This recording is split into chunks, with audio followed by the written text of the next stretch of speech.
On a run at the very end of the second quarter, had a big lead at halftime and extended it. When Derek White knocks this one down, Allen, the Celtics have a 20-point lead midway through the third. It looked as over as it could.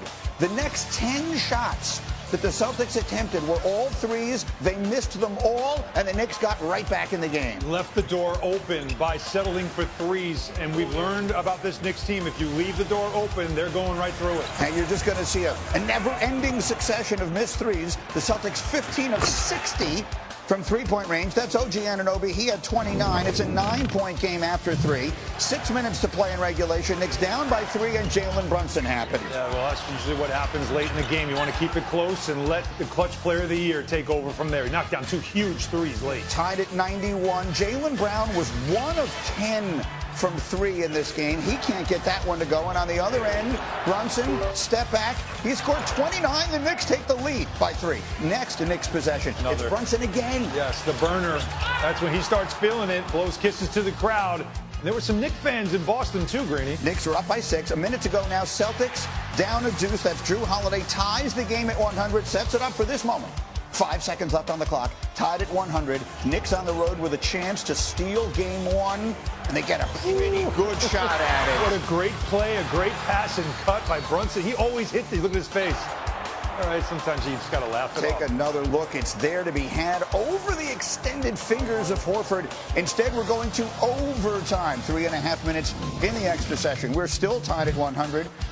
And it's Hart, and it's Anunoby, and the Knicks have a 3-point lead after the foul shot. Yeah, Anunoby was fantastic in this game at both ends of the floor. That was a tough finish. Again, he had 29. Here's Jalen Brown. Remember I said he was 1 of 10? That's the one. That cut it to a 3-point Knick lead. Last chance Boston. Celtics inbounding. 3 seconds on the clock in overtime. Down by 3. What kind of look are they going to get? Answer, none. Mikal Bridges rips it away from Brown, and that's how it ends. The Knicks absolutely steal one on the road in Boston to take home court advantage. And let me put into perspective the numbers.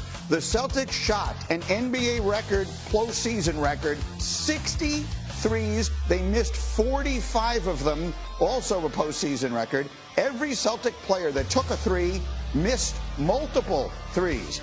Here are Tatum and Brown after the game. It felt like tonight they were kind of daring us to shoot. Like they wanted us to shoot those shots. And we didn't make them tonight. But I felt like we had a ton of good looks.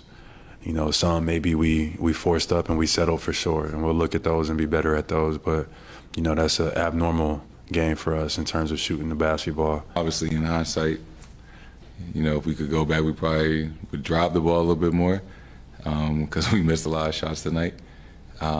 But, you know, there's a balance. Sometimes, you know, it's a make or miss league.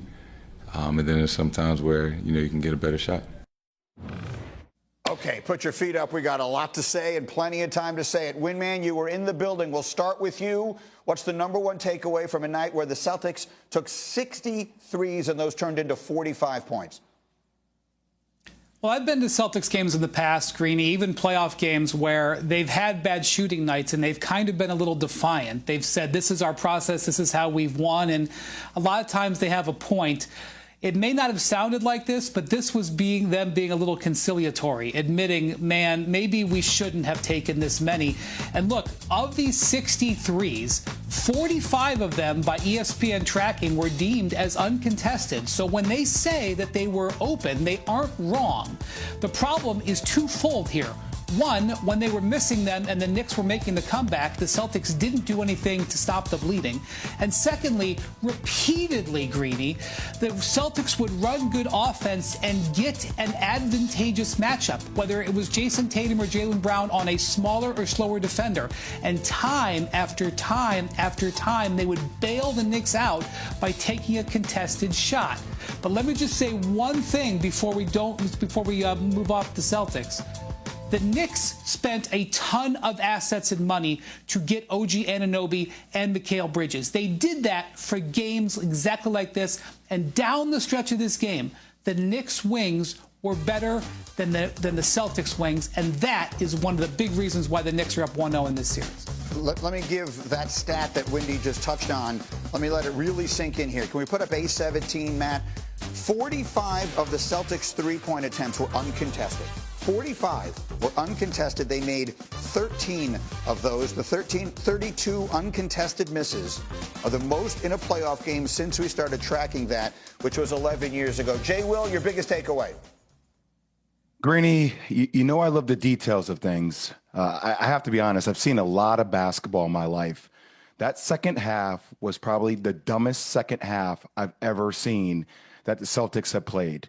It is 49, Greeny, of the team shot attempts in the second half. 37 of those were threes.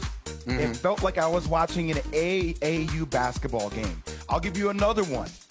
Into the third quarter, the last 10 possessions, 7 of the last 10 possessions in the third quarter, they did not go inside the three-point line. Not inside the paint, Greeny.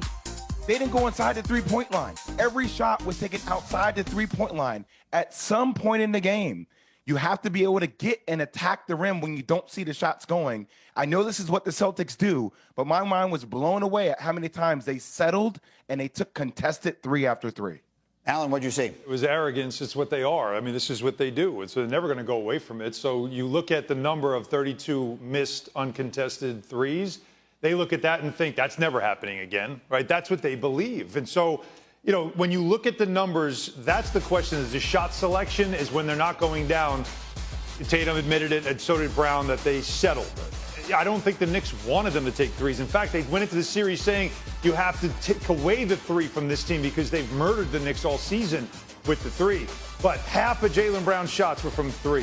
65% of Tatum's shots were from three. Derek White, 16 of his 18 were from three. That's what they were taking in this game because that's what they were getting in their offense. They're going to keep doing this, and we're going to laugh about game one because we know more times than not they make those threes and they beat you with it. It was a really weird, if you didn't watch the game, it was a strange experience to watch. The first half, I didn't think the Celtics could play worse than they played in the first half, and they had a 16-point lead. Yep. I never thought the Knicks played all that well, even in the second half, except for Brunson. They managed to come all the way back and win the game in overtime on the road to steal home court advantage from a team that everyone basically gave the championship to last summer. So a weird night.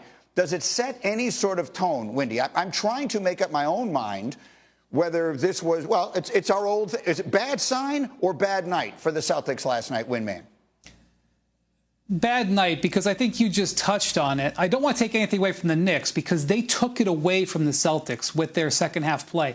But in the first half, I was like, Greeny, I'm going to be home after 4 games because the Celtics played C- basketball. And as you said, we're up over 15 points. And I'm thinking, I don't think the Celtics can play worse than this. And they're not even breaking a sweat and they're way ahead. And then they push it out to 20 midway through the third quarter. So that still exists. And so many of these looks were open. But I will say this, if the Knicks have any dream of doing this, they had to get this game, especially, we didn't even mention, Kristaps Porzingis couldn't play in the second half of this game with an illness that came over him in the middle of the game. He had to walk off the court in the middle of second half warm-ups, so they didn't have him. And Al Horford was exhausted down the stretch of this game, had no energy left. So when you figure all that, the Knicks had to get it, and they did. And so at some point, the Knicks are going to play better than this too. So if you're a Knicks fan, you say, we've got more that we can show as well. Yeah, according to our analytics, the Celtics win probability peaked at 98.3%.